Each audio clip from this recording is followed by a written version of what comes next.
Halo semuanya, perkenalkan nama saya Ines Ekawati dengan NIM 230121608378. Saya berasal dari program studi Teknologi Pendidikan Fakultas Ilmu Pendidikan angkatan tahun 2023. Baik, di sini saya ingin menjelaskan etika profesional dan teknologi pendidikan. Teknologi pendidikan adalah suatu studi dan praktek etis manifestasi pembelajaran dan meningkatkan kinerja dengan menciptakan, menggunakan, dan mengelola proses dan sumber daya teknologi yang tepat.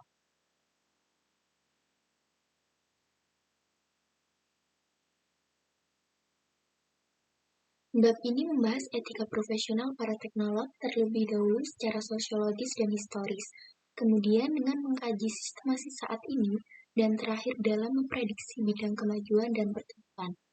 Etika profesional tidak sama dengan cabang filsafat yang dikenal sebagai etika.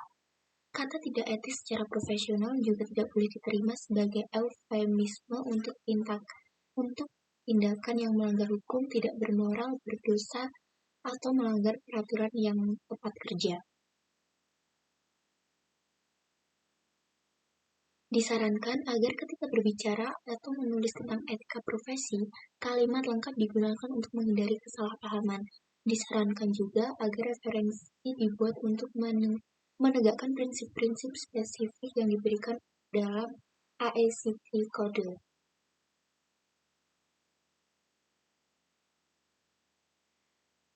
Etika profesional perspektif sosio-historis.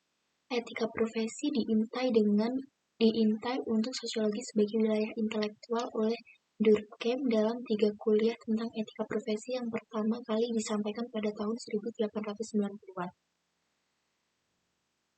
Raydion berpendapat bahwa sumber daya moralitas dan etika terletak pada pekerjaan dan tidak tersedia dalam kelompok modern lainnya.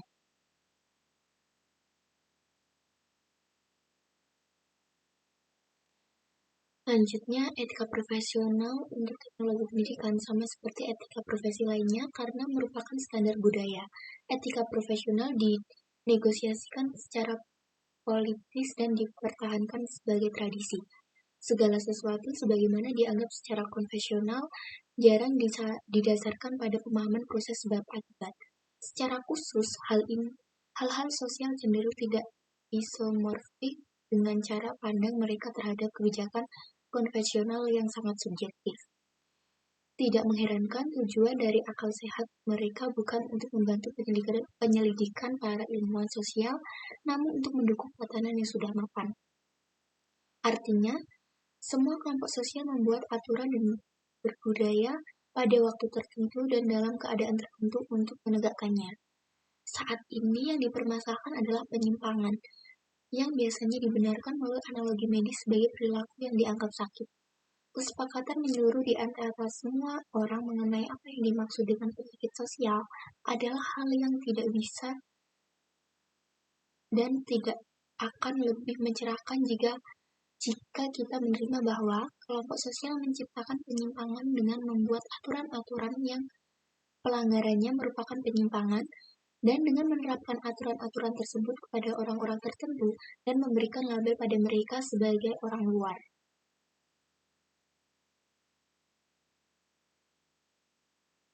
Menyelidiki misteri profesional. Pernyataan mengenai etika profesional harus dipertimbangkan kembali jika terdapat kecenderungan ke arah kesalahan silogistik. Pertimbangan bagaimana wacana etika profesional diterima secara luas sebagai konvensi sosial. Hal ini diharapkan bisa ditetapkan di masyarakat namun tanpa banyak pembuktian baik secara rasional maupun empiris.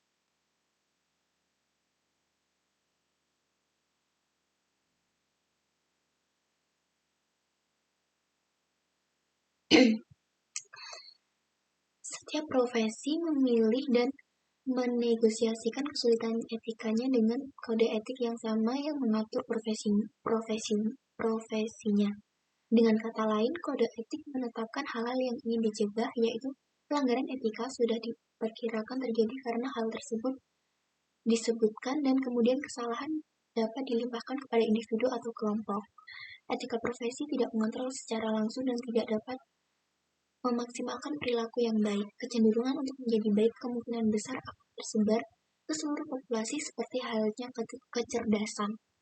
Bagi para ahli teknologi pendidikan, tanpa tanda memegang status profesional berkontribusi dalam menetapkan standar yang berkaitan dengan pendidikan, kredensial, dan setidaknya secara langsung dalam mencegah penipu dan kelompok profesional saingan.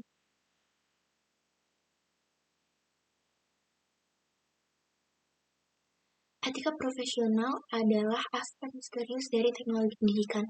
Banyak faktor yang memengaruhi dan akan terus memengaruhi apa yang dianggap etis secara profesional dalam bidang teknologi. Mengenai penerapan pendekatan arkeologi, arkeologi mampu membantu kita mengeksplorasi jaringan dari apa yang dikatakan dan apa yang dapat dilihat dalam serangkaian pengaturan sosial. Dalam pelaksanaan arkeologi, seseorang menemukan sesuatu hasil tentang yang terlihat dalam pernyataan membuka dan sesuatu pernyataan dalam membuka visibilitas. Tugas-tugas arkeologi dijelaskan seperti membuat bagan menghubungkan antara yang dapat dikatakan dan dapat dilihat.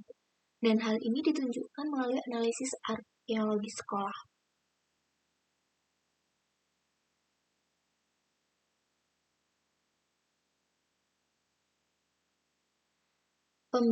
Pemandangan Merton. Dalam sosiologi fungsional struktural, kontrol normatif terhadap masyarakat dipertimbangkan dengan adanya ancaman bahwa mereka yang tidak dapat mematuhi norma-norma sosial akan dicap sebagai menyimpang dan dalam kerangka bab ini tidak etis. Hal ini berasal dari Merton 1973 yang terkenal karena mengidentifikasi norma-norma semi-puritan. Norma sosial mempunyai beberapa dimensi, spektrumnya mulai dari menentukan perilaku hingga melarang, dan dari apa yang disukai hingga apa yang tidak diperbolehkan. Konsensus mengenai norma bervariasi. Norma menerima jumlah dukungan yang tidak setara, struktur pengendalian berkisar dan dari sanksi formal hingga sanksi informal. Norma-norma tertentu menurut kepatuhan yang jelas, sedangkan norma-norma lainnya tidak. Demikian pula, beberapa norma kurang lebih fleksibel dalam hal ini. Asosiasi profesional berperan dalam mekanisme kontrol ini tidak hanya terhadap anggotanya, tetapi juga dalam menghindari atomisasi masyarakat menjadi tumpukan pasir individu yang berniat mengajar kepentingan pribadinya. Afiliasi profesional adalah salah satu cara untuk mewujudkan hubungan antar orang. Hal ini memungkinkan untuk masyarakat yang lebih bebas dan tidak terlalu menindas untuk berkembang.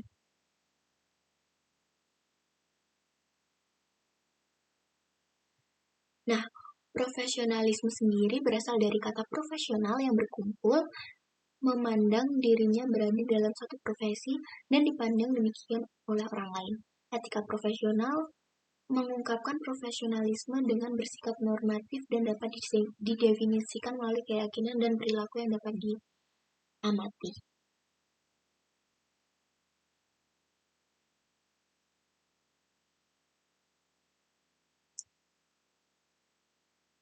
Sejalan dengan hal itu, sudah ada tekanan eksternal yang kuat terhadap para teknolog pendidikan profesional. Dengan adanya faktor penghambat dalam norma, tanpa berhenti dalam waktu, komponen-komponen yang dipamerkan kemungkinan besar akan membatasi para teknolog pendidikan untuk berkontribusi pada etika profesional mereka dan untuk mendefinisikan etika profesional mereka.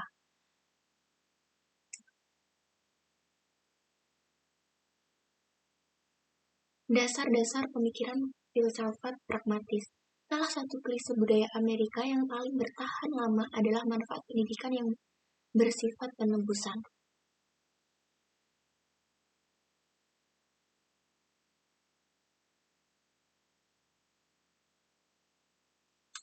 Dewey sang pragmatis mengatakan kepada pembaca bahwa etika di dalam dan di luar sekolah tidak berbeda karena tanggung jawab moral sekolah dan mereka yang melaksanakannya adalah kepada masyarakat. Ada konvergensi yang berguna di sini antara pendidikan sebagai cita-cita fisiologis dan sebagai praktik sosial yang mengharuskan guru untuk memenuhi standar profesional dan berfungsi untuk otonomi profesional. Sebagai seorang filsuf yang cenderung psikologis, Dewey menemukan praktis didik sebagai individu dan menekankan perlunya membangun karakter menuju kecerdasan sosial.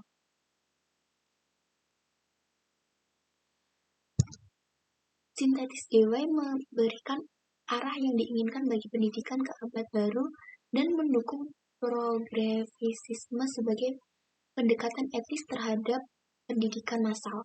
Tidak mudah untuk tidak setuju dengan pragmatis yang menyatukan nilai-nilai ini, tradisional dan progresif, akademis dan kejujuran, serta agama dan sekuler.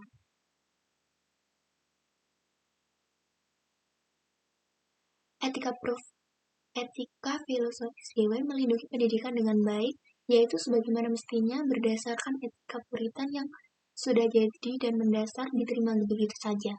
Dukungan terhadap pendidikan sebagai upaya etis membantu memajukan pengerjaan sebagai sebuah profesi, peran yang dimainkan secara argumentatif oleh para filsuf pendidikan sejak saat itu. Setiap pekerjaan profesional bersifat etis karena atribut tersebut dianggap melekat untuk pekerjaan apapun yang dianggap layak mendapat status profesional. Baik, itu saja yang dapat saya sampaikan. Kurang lebihnya mohon maaf. Terima kasih.